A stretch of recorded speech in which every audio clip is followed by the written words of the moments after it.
What if I told you Vladimir Putin's last great card in Ukraine isn't on the battlefield but at the negotiating table?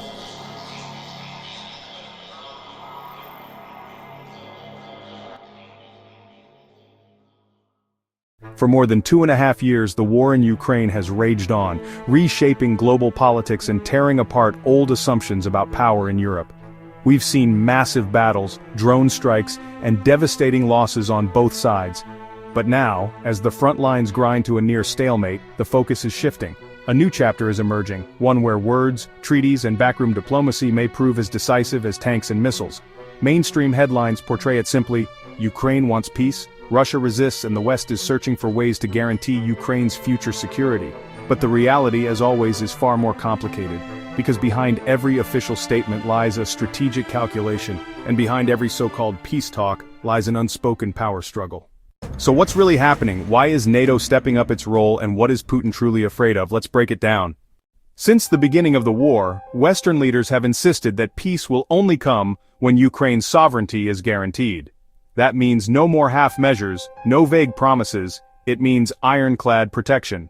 But how do you guarantee security for a nation that has already been invaded by the world's second-largest military? The answer increasingly points toward NATO.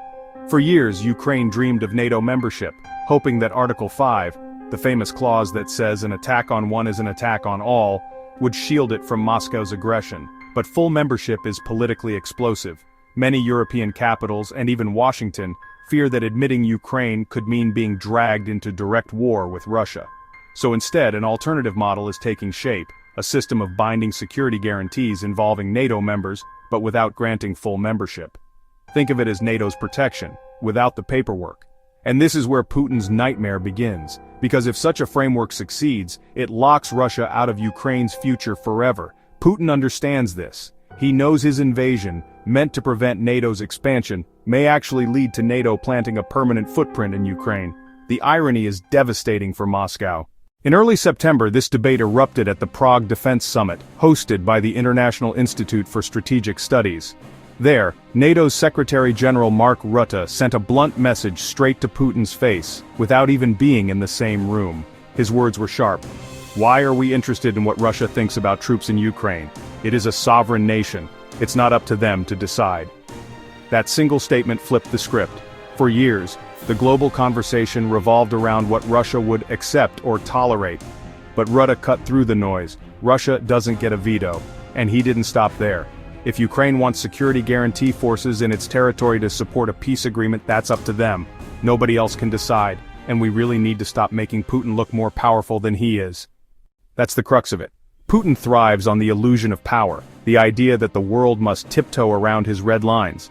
But what if those red lines are nothing but smoke and mirrors? What if in reality, Russia has already run out of options?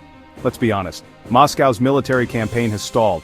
The so-called special military operation that was supposed to take Kiev in 3 days is now stuck in the mud after over 2 years. Russia's advances are so painfully slow that analysts estimate it could take decades, yes, decades, before Moscow even dreams of achieving its initial goals.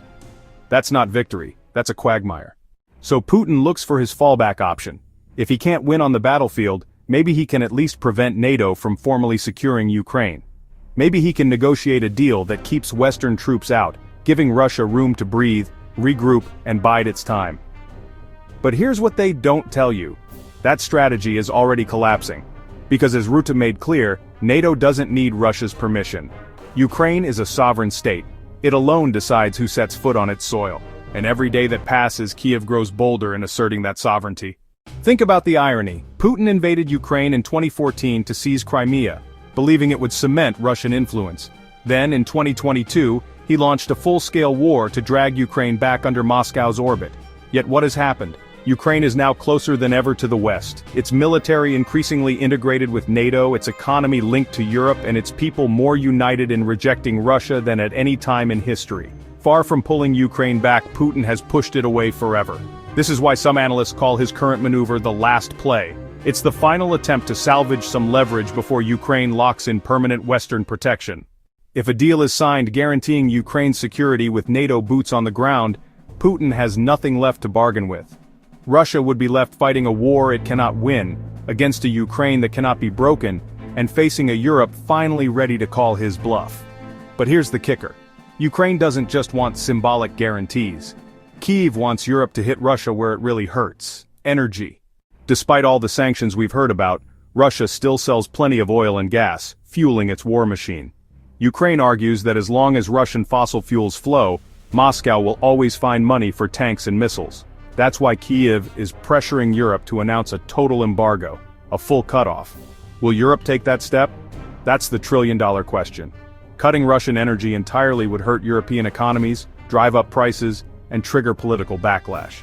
But doing so could also force Putin to the table, stripped of his last economic weapon. It's a gamble, but one Ukraine insists is necessary. So where does this leave us? On one side, Russia trapped between a war it can't win and a peace deal it can't control. So where does this leave us? On one side, Russia trapped between a war it can't win and a peace deal it can't control. On the other, Ukraine pushing for ironclad security guarantees backed by NATO and demanding Europe finally shut off the Kremlin's oil money. And caught in the middle? A world watching to see whether this war ends with diplomacy or drags on into yet another frozen conflict. History gives us clues. Think back to the Cold War. Time and again the Soviet Union tried to bully its neighbors into submission, and time and again those neighbors turned westward seeking protection. The pattern is clear. Empires overreach and empires collapse. Is Russia repeating that story right now? Let me leave you with this thought. When Mark Rutte said we must stop making Putin look more powerful than he is, he wasn't just speaking about Ukraine. He was speaking about the illusions we've all bought into. The idea that Russia holds all the cards, that the West must always react, that peace can only come on Putin's terms. But what if the opposite is true? What if Putin has no cards left at all?